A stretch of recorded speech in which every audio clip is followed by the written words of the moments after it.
divine. That is the most efficient way to transcend and transmute into higher beingness. We're going to take a moment and just celebrate this dynamic, magnificent band here. Brian, Gabe, they are so good. I know you can't say that Soul Center isn't hip. We are hip too. We can rap. We are good. And we do have the best. We have the best. And I am going to gush a little bit on Jesse for winning. I'm so excited.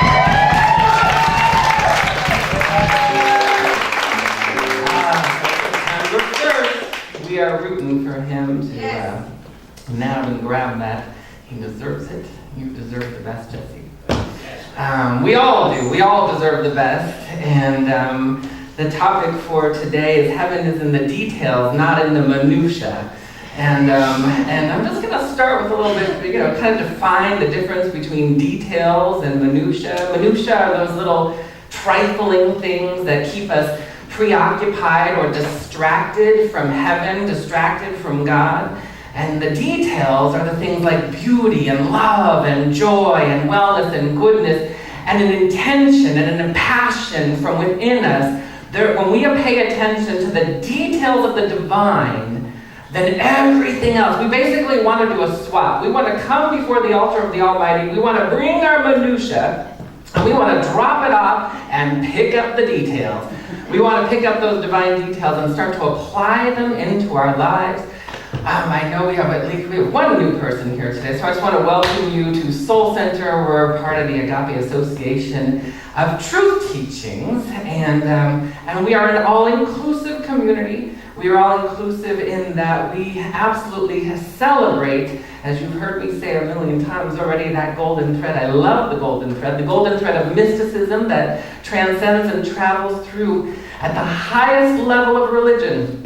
Whether it's Buddhism, Christianity, whether it is Islam, whether it is Hinduism, whether it is any of the shamanism, there's a golden thread of truth. We reside in the place of the golden thread of truth. We are cultivating the golden thread of truth. And I would say that one tiny little thing that might differentiate us from some communities is that we absolutely mandate that when you participate in the cultivation of that you actually turn to the place where you understand that we know that we are born in the image and likeness of God, and that is enormous. There's a lot in there to be born in the image and likeness of God, and we take that wholeheartedly in our beingness. And our truth teachings cultivate that in such a way that we want you to have the tools and the power through community, through our practitioners, through the ministers, through the readings, for everything, where we cultivate the divine strength within us. That is the journey. Years ago, when I was, you've heard me say it a few times before, that I used to be among the sleepwalking dead before I woke up and realized that I used to think, I guess there's a God, I don't know. And then one day I had that awakening. But prior to that, when I was kind of sleepwalking through life, kind of bumbling around, I remember I was kind of surrounded by a lot of false positives. I want to highlight the false positive today. The false positive is thinking that your good is good enough, when we know that ever-expanding good is the very nature of God. So our good should be increasing incrementally every moment of every day through the entirety of this life. So years ago, when I was kind of sleepwalking, I just knew I was much more aligned with willpower than divine will. And so I just knew I wanted to own a house. I was gonna buy a house. I knew it far back as I could remember. I loved the idea of being to do whatever I wanted. So, I had a few apartments, and then all of a sudden, I came in to some money that afforded me to make the jump and leap into buying a house. And I bought this beautiful 1930s it was right in it's a little bit more than a bungalow. It was a nice home, but it was small and very original. And original means need a lot of work. And I was, ready. I was in my 20s. I was a Home Depot do-it-yourselfer, and I was going to take it on. And so me and my now husband, we purchased the house, and it needed new windows and the floors and the doors and all the stuff needed to be updated, but it had a great, floor plan. And it was in a nice neighborhood, and so we took it on and we did everything. We did the landscaping. I learned how to plumb. I learned how to do electrical, painting, you name it. I was like, I'll figure it out. I'll do it. And I got all the little books, how to plumb for dummies and all that good stuff. And I went down there, and I think I was at Home Depot probably every week for at least probably 5 years. And I was lugging home, whether I was lugging home a big carload of bricks for the path we were doing. And then, as time went on, it started to get like, there was this I wanted to get done, and that I wanted to get done. And then, you're having a party, so you really want to get those things done really fast. And I started to get where I was like, you know what? I'm not so sure about all this do-it-yourself stuff anymore. I kind of got a little burnt out on it. And so it came time we were selling our house, and we were going to upgrade to another house, and as life would have it, it was another fixer-upper. It was just in the best neighborhood ever. And so, but I had made the intention, I set the intention before I said, I am no longer going to be doing it myself. We're giving up. We want to pay people good money to do good work. That's the words I use today. I probably didn't use those good money for good work back then, but I was definitely wanting to pay to have people do it. And sure enough, we made enough of a profit on our house that we were able to pay to have everything got redone. It needed to be gutted. I mean, we took it down to the nubs, and we put in all the good stuff, and we had enough money to do it all. And I'm telling you, my intention was a powerful intention. It was a tension on the scale of 1 to 10. It was a 10 on the Richter scale, maybe even an 11. And this was before. So this is a kind of an illustration of using spiritual principle without even knowing you're using spiritual principles and laws, because I didn't know what I was doing at the time. And so it was a wonderful experience as we moved. But then I was like, okay. Then I was journeying on and woke up into spiritual principle, and I'm like, I see. And so still everything that was being done back then was more from willpower as opposed to divine will. And we want to move over to divine will, and divine will is where we start to allow ourselves through meditation and through prayer to activate and utilize tools that bring us into a vibration with the passions of our heart, the yearnings of our soul, and that which is seeking to be created to and through and as our lives. And so just kind of a quick sidebar here. We've got the prayer chaplaincy program is underway. There's classes that we've been doing. We've got the meditation class. We did our first prayer class. We've got our next prayer class coming up at the end of September.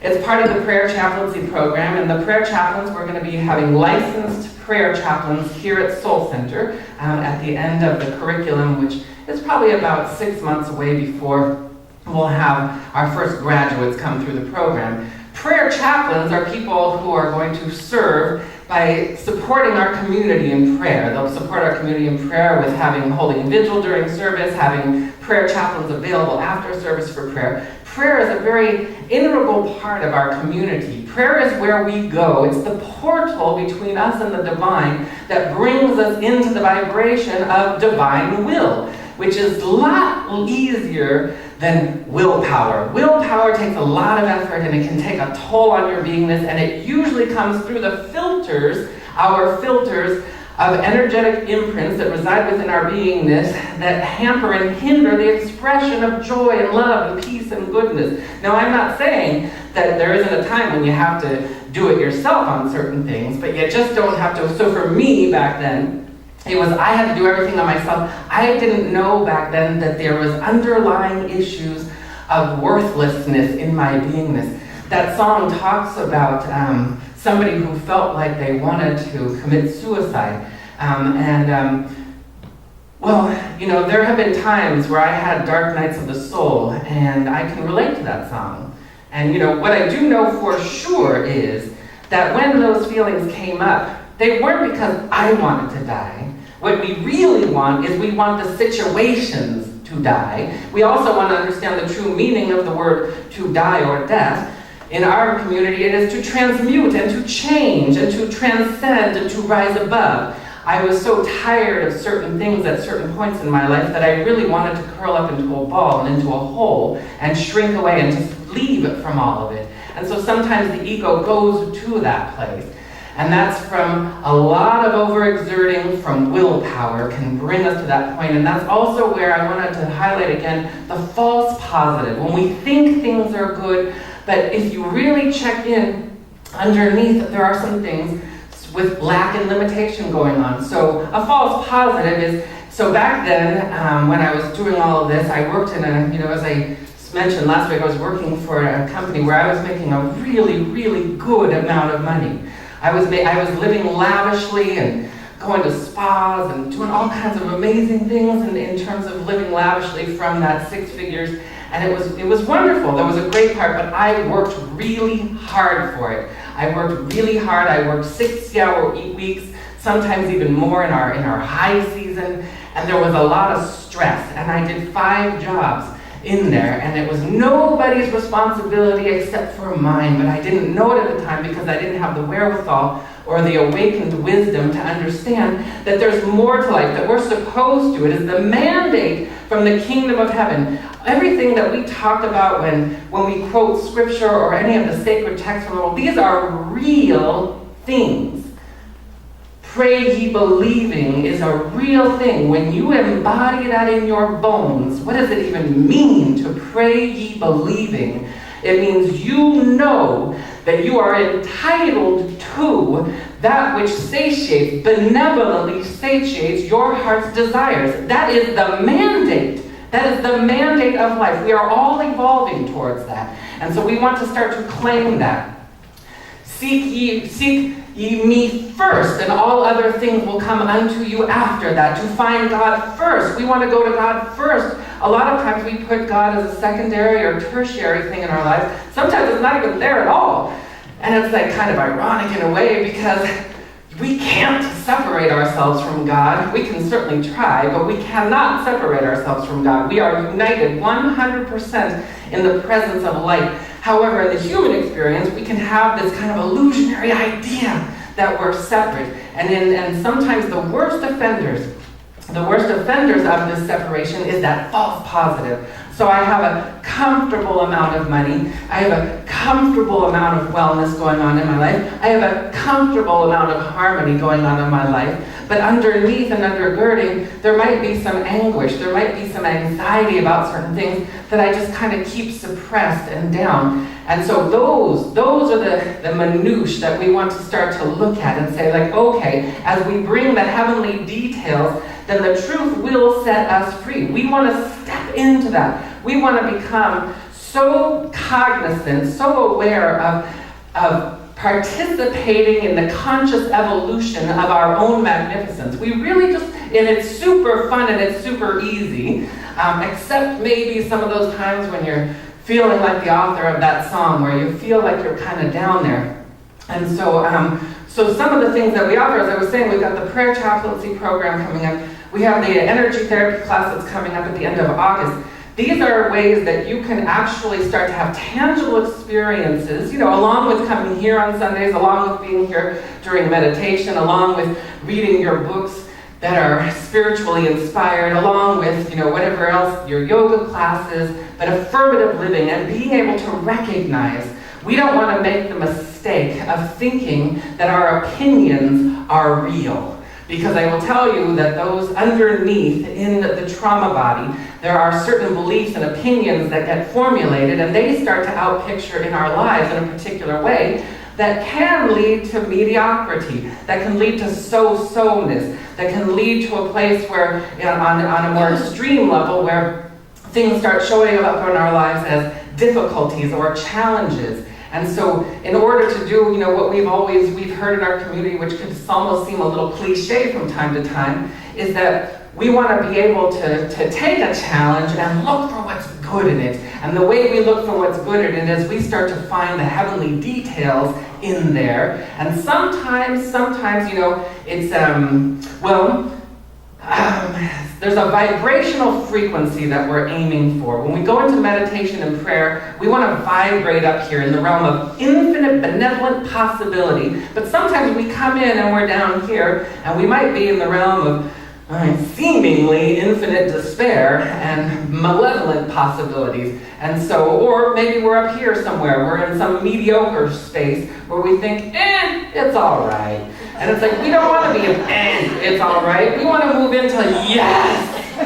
And so one of the things I wanted to emphasize was in 2005, me and a group of fellow metaphysicians slash energy workers, we were compelled, we were on a real bullet train of working with the divine. And when I'm talking about energy work, I'm talking about divine energy work, where you're understanding the language of God, the languages of God in all of its multitudes of ways that God speaks to us through truth. And it's coded in our beingness to have everything we need to understand the language of truth. And so we want to be able to do that. So we had been doing this for a long time.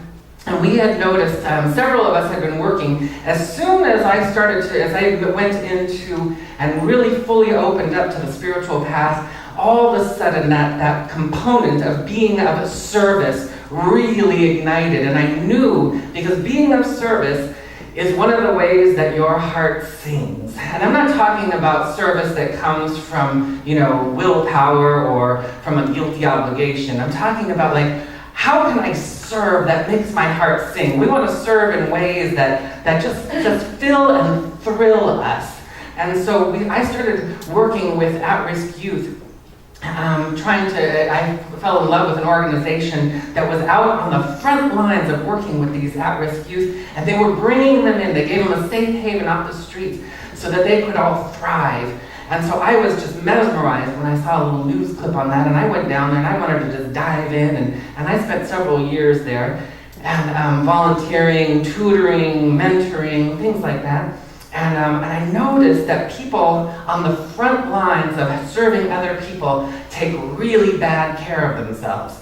Those who love to serve sometimes over-serve, or they serve at the detriment of their own beingness. And so me and a couple other of my colleagues, we noticed this in different areas of life, and we thought, we want to do something. We felt compelled and called to support these people so that, but if you research, I won't go off too much of a tangent here, but if you research it, there's a woman named Barbara Maslow who is the queen of compassion fatigue or burnout. 60% of people in the front lines of serving other people burn out and drop out of what they're doing, things they love to do because they don't take care of themselves within 3 years. So something you love to do, you can't do because you don't take care of yourself and you're just a withering flower on the vine, and if only somebody would give you water, then you could release your fragrance. And that's what we want to do. We want to release our fragrance. We don't want to be the withering flower. We want to make sure that self-love and self-support is of the utmost importance in our lives. And so we decided we wanted to give care to the caregivers. And I'm going to cut to the chase here. What we realized was the program involved that 16 participants had to participate in a spiritual activation program of receiving prayer and energy work for 12 weeks. And we measured them from the beginning and the middle and the end.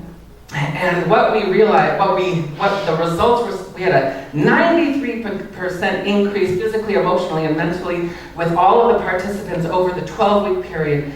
And one of the things I noticed is we had one of the participants, one of my clients that would come in every week. The only rule was you had to come every week, you couldn't miss it. You had to stay in the flow. You had to catch the wave and ride the snowball as it escalated in the divine light.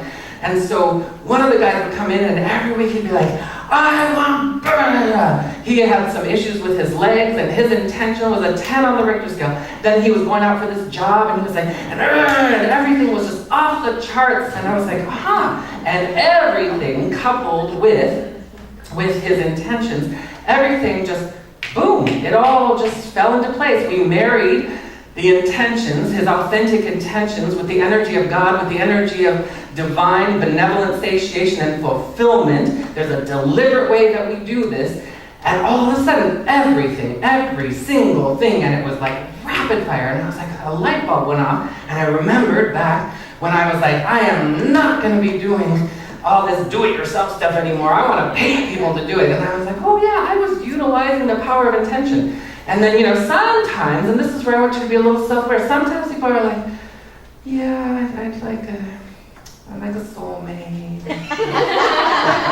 I want to be really wealthy. Okay, that's like about a 1 or maybe a 0.5 on the Richter scale.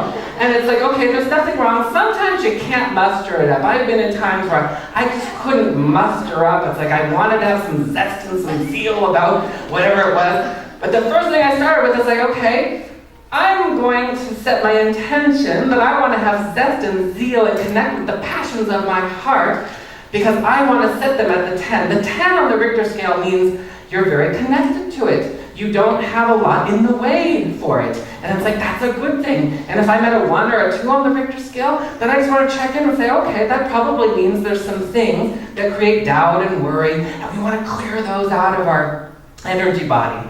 And so, let's see, let me check in. I've got a few minutes. I'm going to try to laser this in because it has to do with one of the biggies, people like prosperity, and when I was working using willpower and I was making a lot of money, and then all of a sudden I shift over into my life of following my passion, which was all about metaphysics and spirituality and healing and energy work, and I knew I finally found what I was after. I finally connected to something, because all the way up until I was 34 years old, I had no passion. People with passion used to irritate me. Because I couldn't find mine. I'm like, oh yeah, so great for you. And it's like, I really wanted, and I finally found passion. And I was like, wow. And as I was cultivating things, all of a sudden I realized I went from this beautiful, lavish, life of lots of money and a few extra perks, and then all of a sudden, and I went from one end of the spectrum to the other end of the spectrum, and it was clipping coupons and canceling cable and really pinching pennies like I'd never pinched them before. And it was not a fun thing. And I started to look, and fortunately I had started into this world of really, what are we going to do? We're going to apply the principles. And so I started to apply the principles to prosperity. And as I've shared here before, I used to have this is one of those things you just want to be aware of. I used to have that thing, I shared it before, where I used to loathe British royalty or any royalty of any kind, but because they were the biggest ones on the planet right now. And I was like, well, why? And I didn't realize until I dug in that I had opinions, I had beliefs and judgments about what that meant, that they were rude and arrogant and self-centered and non-generous. Well, if you want to be rich and profitable and prosperous, and you think that rich and profitable and prosperous people are mean and nasty and stingy, then you've got a house divided. And we want to be a house united first and foremost in our own beingness. We have to be a house united in our being. That means, I was talking to a client of mine the other day, she was like, well, this one voice is telling me I should do this, and then there's this other voice that's telling me I should do that. It was whether or not she should get back together with her boyfriend that they had broken up, and it's like, well, and so the one voice, if you listen to the subtext, the one voice was like, I want to get back together in the relationship. It was calling her in a way because it was comfortable. And he did something nice. He did something nice, which was a pattern that had repeated itself 100 times, but there was no change involved. And then the other voice was saying, no, stay the course. And it's kind of like, whichever voice is louder is usually the one that wins. And we want to be a house united where there aren't two voices, there's one voice. And that voice is the voice of God, of your higher self. And we want to cultivate that in our beingness. We want to make sure that we don't, as John Randolph Price in his book, The Abundance Book, great little book, it's like this big, I think it's maybe all of 50 pages, and 50 pages of this big is not very much. And it's talking about the principles that we all use in our community of how you cultivate and create abundance in your life. And so he says in his book, money is an effect. When you concentrate on the effect, you are forgetting the cause. And when you forget the cause, the effect diminishes. So money is not the means, it can be the means, but it's not the end. The cause is your passion. And Spirit will fulfill your passion, and it will fulfill those passions even better if you believe in infinite supply, if you believe in infinite benevolent goodness in every way, shape, and form, if you know that you are entitled and you are worthy. And so my journey into prosperity consciousness, out of poverty consciousness, and remember, I want to highlight one more time the false positive. Sometimes we can have a false positive that my prosperity consciousness is pretty good. I've got my house, I got my car, I got my 401c3. Wait, no, that's 501. No, wait, that's a nonprofit. 401k, that's what I mean.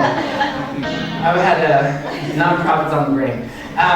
Whatever it is, and there's a false sense sometimes in there, or there's a partial false sense in there, and it's like we want to make sure on the spiritually enlightened proactive path, enlightenment is up here, full-blown, I am one with God, I am in the world but not of it, I am blissed out of my gourd, I serve other people, I know all needs are met, I have infinite benevolent supply with me all the time, and so we want to be there.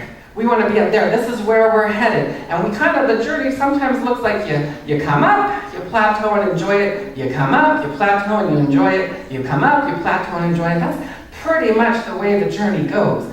And unless you just kind of stay status quo, mediocre, blah, blah, blah, and then comes along, wants to take you down. And so we want to become aware of that. And so forgiveness being the theme of the month, and forgiveness is the path to freedom. I had to forgive myself for my opinions, my judgments on things, and really open, criticizing things or finding, again, the difference between details and minutiae is, well, yeah, there's a way to not like something without making it bad and wrong. And we want to be able to have an awareness about that. Sometimes it's good to not like something and just be like, well, what would make it better is this. And then I'm using the law in my favor. I'm using my law of creation, the law of attraction. I'm starting to evoke a consciousness and a vibration, which is what we want to do. So we're just going to go ahead and we're going to just take a moment and just to kind of clean the slate. When we move into the meditative, prayerful space, we're kind of allowing ourselves to clean the slate a little bit. It's kind of like, remember the Etch-a-Sketch, and you shake it and then you can start brand new. So we want to shake our own consciousness and allow ourselves to move into the brand new. In the beginning is where we want to go. We want to go to the beginning, which is outside of time and space, in the realm of benevolent, because Spirit, we know, only operates in benevolent. Some people say, we're in the realm of infinite possibilities, and it's yes, and some of those possibilities aren't so good at the level of the human experience. If somebody slaps you in the face, I guess it could be a good experience, or it could not be such a good experience, depending on how you look at it. So I kind of like to say infinite benevolent experiences, because that's the way God operates, infinite benevolent experiences. So we're just going to take a moment and just do a little cleansing of our own beingness. I'm going to invite you to just kind of turn with me for a moment. I'm just going to ask you to join me in a process where we're going to allow the transmuting energy of forgiveness to move into the flowing, glowing energy of inquiry. So just follow with me as we turn within. You can do it with your eyes open or your eyes closed. We just take a moment, and I just want you to repeat after me. I forgive myself for playing small. I forgive myself for playing small. Show me the grandeur of my soul. Show me the grandeur of my soul. I forgive myself for ever feeling inadequate. I forgive myself for ever feeling inadequate. Show me my divine worthiness. Show me my divine worthiness. I forgive myself for ever living in lack. I forgive myself for ever living in lack. Show me benevolent abundance. Show me benevolent abundance. And I forgive myself for living ever in ignorance. myself forever living in ignorance. Show me my soul's wisdom. Show me my soul's wisdom. And as we rest there, as we rest in a formula where we take the forgiving, transmuting nectar of redemption, and we marry it with the power and the presence of the prayer field of inquiry, where we ask the divine, we ask our soul to show us, what is it like? What is it like in my own beingness to be compelled by the energy of my soul? What is it like to know financial freedom as all needs met? What is it like to experience radiant wellness,